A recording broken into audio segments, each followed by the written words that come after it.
Right here, my picks for UFC 315 prelim edition.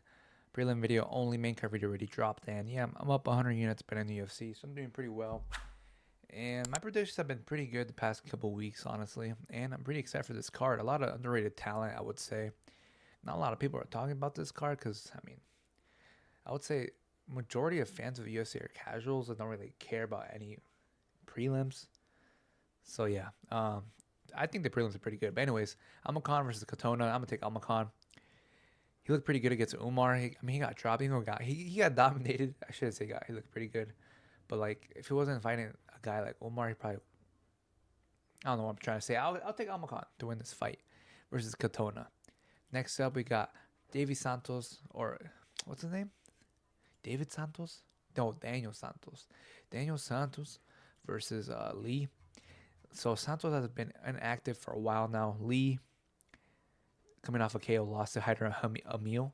But Santos hasn't fought in 2 years. I don't like taking inactive fighters. Lee, as you can see, bigger fighter, 5'10". That reach, that big reach advantage right there. So on the feet, I mean, Lee should win, considering how big of reach he has. And Lee has pretty good wrestling. I know Santos trains to shoot box, good BJJ, good Muay Thai, good striking, stuff like that. But oh my God, it's a hard pick. I'm gonna take Lee, but oh my God, it's a hard pick, honestly, because I know Santos is a good fighter, man. Like, but he hasn't fought in a while. I gotta rewatch. I gotta rewatch some of those fights. But I'm gonna take Lee for right now since Santos has been inactive. Next we got Mark Barral versus Bruno Silva. Bruno Silva coming off decision losses compared to Barral's coming off to 2 KO losses in a row. So his chin is not there. Bruno Silva, I can just see knocking out Mark just because he's not confident, leaving his chin out there. So I think this fight's gonna end in a KO. I think Bruno Silva has the ability to knock him out. Hey, he's fighting pretty decent fighters. Brendan Allen, Sharon Magomedov, Chris Weidman. I mean, and then Nardiev. Nardiev is a pretty good fighter too. So yeah, he's fighting pretty good fighters. So yeah, I'm gonna take Bruno Silva. Why not? Like these two could be like all of these three could be either or, honestly. But yeah, next up we got Navajo Sterling versus Ivan Erslan. Ivan Erslan,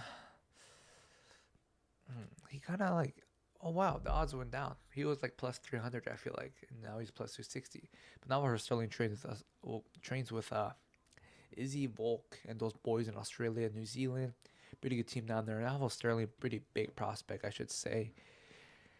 Big reach advantage, height advantage there as well. I think this Croatia guy, Ivan Erslan's going to come out and wrestle with him. Or, kickboxing versus boxing. That'd be a pretty cool fight to watch. Split decision against Kutalaba. Not too bad. But I'm gonna pick Navajo Sterling to win this one. Next up, Bukowskis versus Kutalaba. Wow. The odds have changed. Kutalaba was the underdog, now Bukowskis is the underdog. So Kutalaba, big wrestler, coming off a submission win against Ibo Aslan. Bukowskis coming off a KO win versus Kolkera. Pretty good striker. If he keeps his distance, I feel like he could win on the feet striking. He trains with Tom Aspinall, so he's been training for those takedowns. He knows what to do on the mat. So I'm gonna take Bukowskis on this one, even though Kutalaba is dangerous. Like I said, this fight could go either or as well. Jessica Andrade versus Jasmine Judovicius. Jasmine Judovicius is one of my locks. 5'7" to 5'1". Reach advantage. On the feet, she should win, considering how tall and lengthy she is. And then on the mat, Jasmine's really good as well. Jessica Andrade, like, pretty good fighter as well. Like, really good fighter. But, sorry for the barking. But I'm going to take Jasmine Judovicius. Next up, we got the last fight for the prelims. Mike Millar versus Charles Radke. I'm going to take Charles Radke by KO. He's been saying some funny stuff in the press. And I really don't like Mike Millar, considering, like, one of the fights I watched him fight was versus Geoff Neal. And that was, he was winning, then he got KO'd, I think.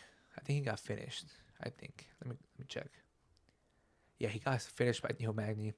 Thought that was a pretty funny fight. And I don't really like Mike a lot, but I'm going to take Charles Radke. He trained with the boys in Chicago, Bilal, all those guys. So I'm going to take Charles Radke to win this one, even though there's a big height advantage right there for Mike Malone. I think he can get inside the pocket and just freaking pop, pop, pop, unload KO. And he's coming off a KO win. He lost Carlos Praches, you know. Yeah, and then he's 31 in the UFC, not too bad.